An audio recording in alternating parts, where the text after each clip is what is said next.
안녕하십니까. 2026학년도 예비고일 겨울방학 특강을 맡게 된 주경준 강사입니다.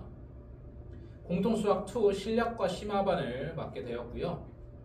공통수학2를 1회독 정도는 했지만 아직 문제풀이에서 어려움을 겪는 학생들과 킬러 문제와 고난도 문제에서 해결책을 찾지 못하는 학생들 또는 기출문제를 경험해보고 싶은 학생들에게 적합한 코스일 것 같습니다.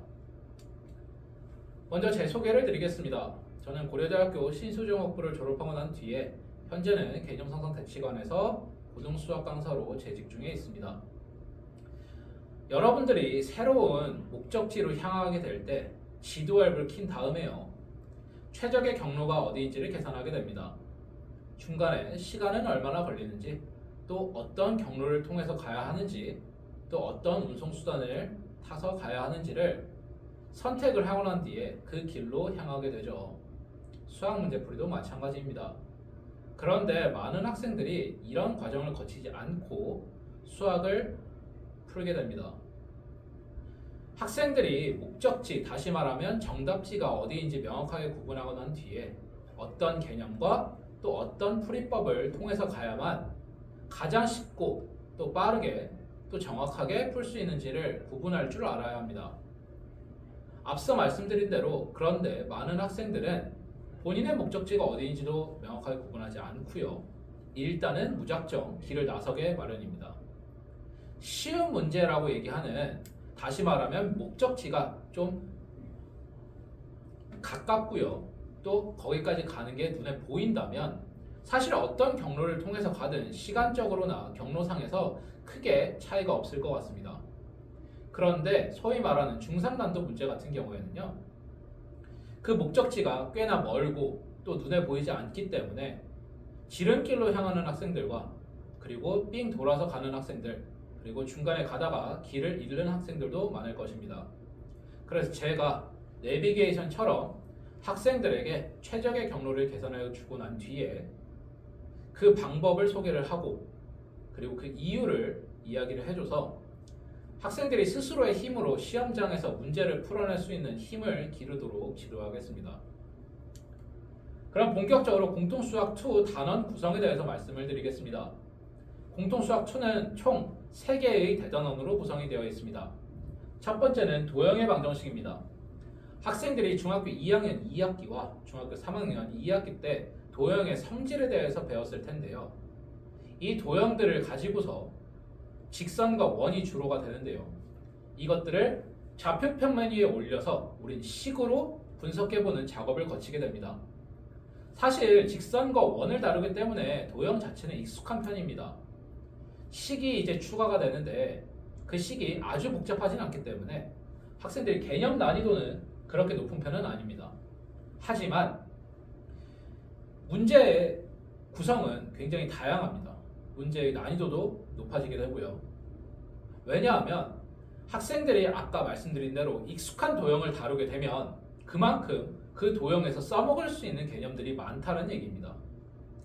이 많은 개념들을 여러 개로 엮던가 아니면 여러 개가 복잡하게 나오게 되면 문제의 난이도는 당연히 올라갈 수밖에 없습니다. 상위 과목과의 연계율 또한 높은 편입니다. 학년이 올라가도 직선과 원의 방정식 혹은 좌표평면이라는 것은 계속 쓰이기 때문에 반드시 이번 기회에 잡아야만 학생들이 상위 과목에서 좋은 성적을 거둘 수 있을 것입니다. 자, 다음은 집합과 명제입니다. 집합과 명제는 수학에서 가장 중요한 증명이라는 과정을 하기 위해서 배경 지식을 배우는 단원입니다.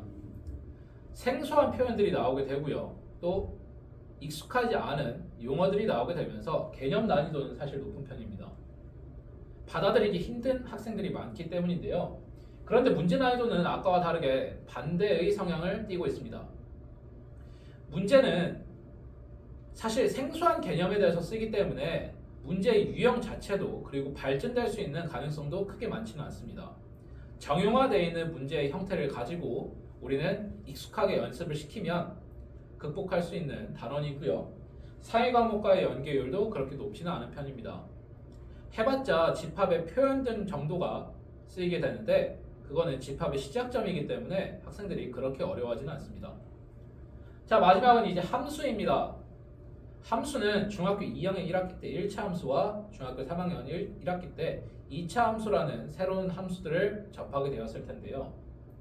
이 함수들뿐만 아니라 여러 가지 함수, 또 합성함수와 역함수라는 새로운 개념, 유리함수와 무리함수라는 생소한 유형의 함수들을 새로 배우게 됨에 따라서 학생들이 많이 어려워하는 단원입니다. 개념 난이도도 높은 편이고요. 그리고 이미 익혔던 함수에 대해서 다루기 때문에 문제의 난이도도 높은 편입니다. 유형도 다양하고 응용이 될 수 있는 포인트들도 굉장히 많은 편입니다.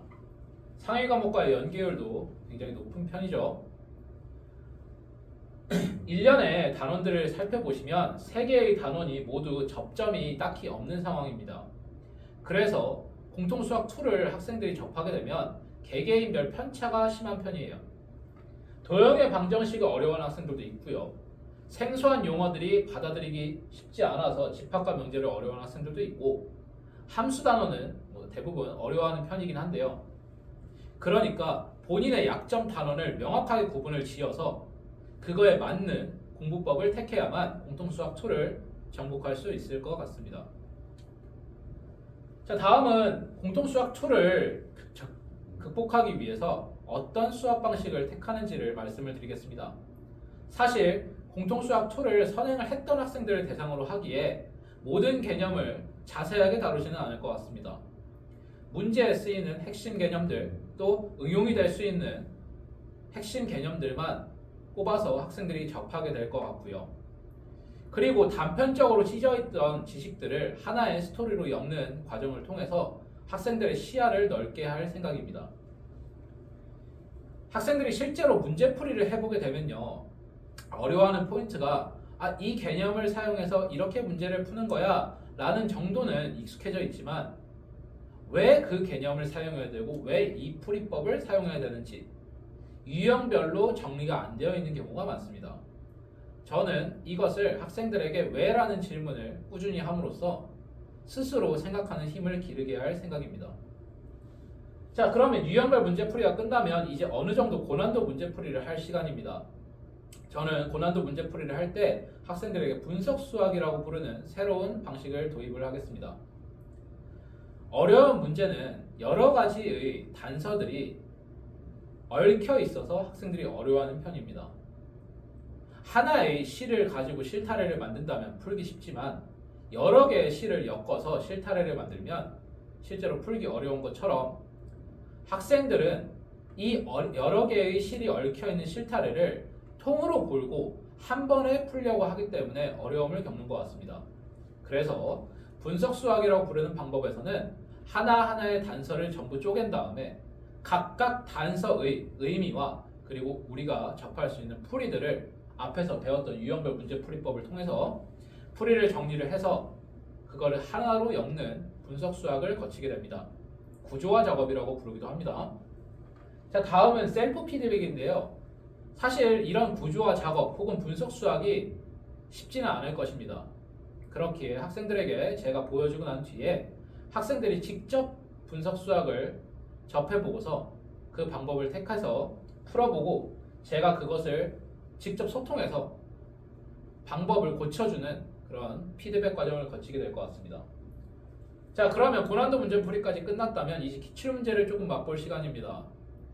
강남권 내신 기출과 모의고사 기출이 그것이 될 것인데요.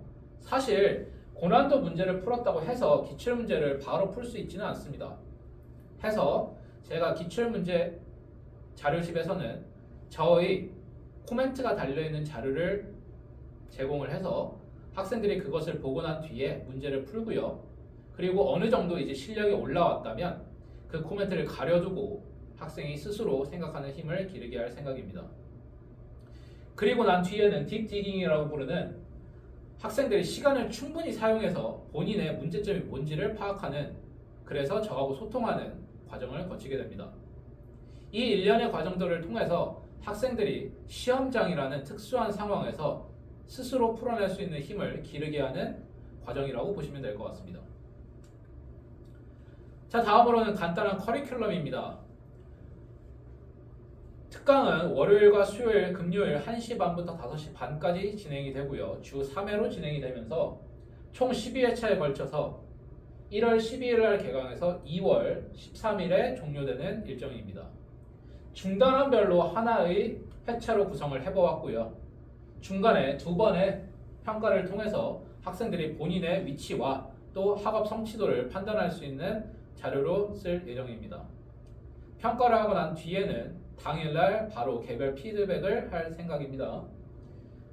예비고일을 대상으로 하기에 학생들이 2월 초에는 종업식 등의 일정으로 수업이 좀 힘든 걸로 알고 있습니다. 해서 2월 초에는 일주일 동안 일시적으로 휴강을 할 생각입니다. 자, 다음은 교재 소개입니다. 실력과 심화반 혹은 고난도 문제를 풀고 싶은 학생들을 대상으로 한 특강이기에 주교재는 일품을 택하게 됩니다. 일품은 문제 수는 좀 적을지 모르겠지만 그 문제의 난이도가 높은 편이라서 학생들이 어려워하는 문제집 중에 하나고요. 그리고 또 부교재로는 고쟁이를 택해봤습니다. 고쟁이 또한 이 강남권 내신에서 많이들 참고하는 문제집이 될 것 같고요.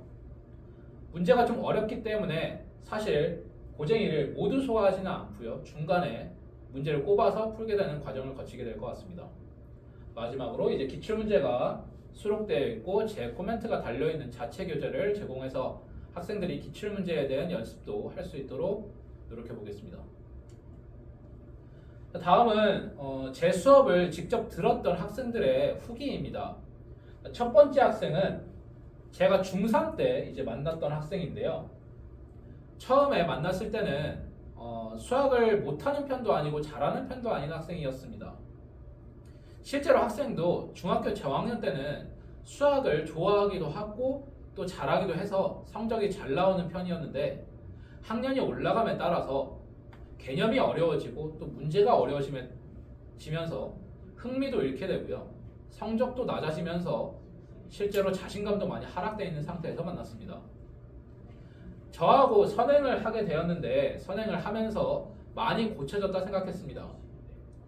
그런데 겨울방학 때 다른 과목도 같이 하게 되는 윈터스쿨을 신청을 하겠다 해서 제가 조금은 말렸던 경험이 있습니다.